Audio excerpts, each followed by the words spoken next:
Hello and welcome to Cars at 100, and on today's video let's talk about everything automotive.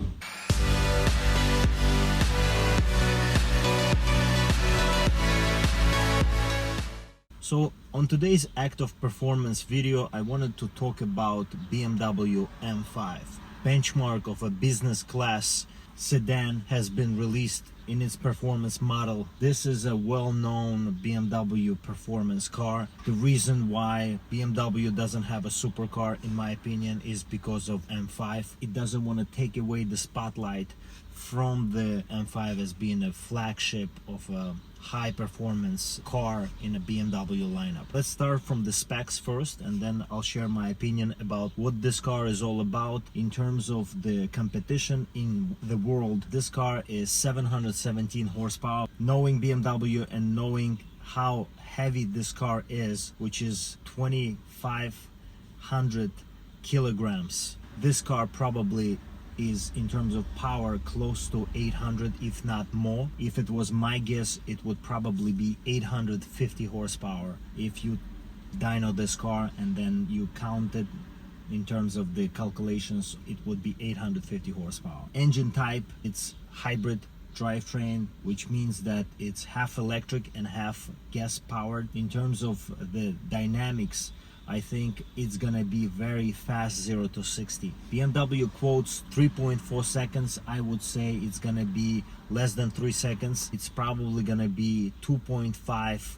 I would not be surprised if it's gonna be 2.5 seconds to 60. This car is gonna redefine what means power to weight ratio in terms of the heavy sedan. I'm not gonna go into too much detail of what this car is in terms of the specs, but I think most important to look at this, how this car will be perceived and how this car will be benchmarked from this point on.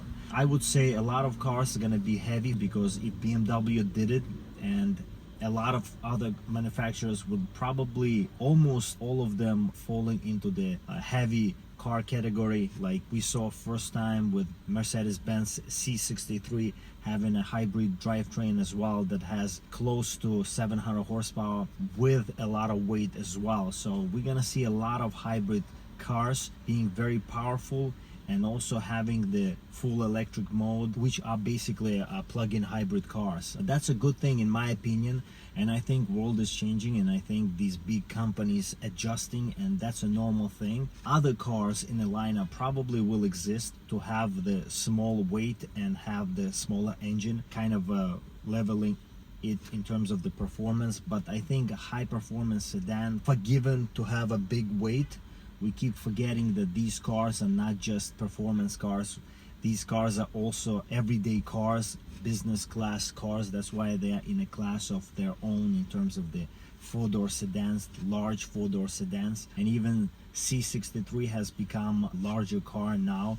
Even BMW 3 Series and M3 are bigger cars in terms of the class than they ever were. I think a lot of cars will follow suit in terms of this weight being to a lot of power, and I think new C63 is a testament to that. And I think E63 that will compete with the BMW M5 will also have a big weight and will have a lot of power. If C63 is to tell us anything in terms of the performance of power to weight ratio, like having almost 700 horsepower, E63 probably gonna have more than 900 if it was my guess. But I think already we see GT63E performance having almost 1,000 horsepower, and that's a normal thing, but it weighs a lot, so that's kind of understandable. And I think BMW is not really gambling with this car. Yes, it was already heavy and it has become a lot heavier, but you know, these cars have to conform under a lot of regulations, and that's a normal thing in my opinion. We just have to adjust, just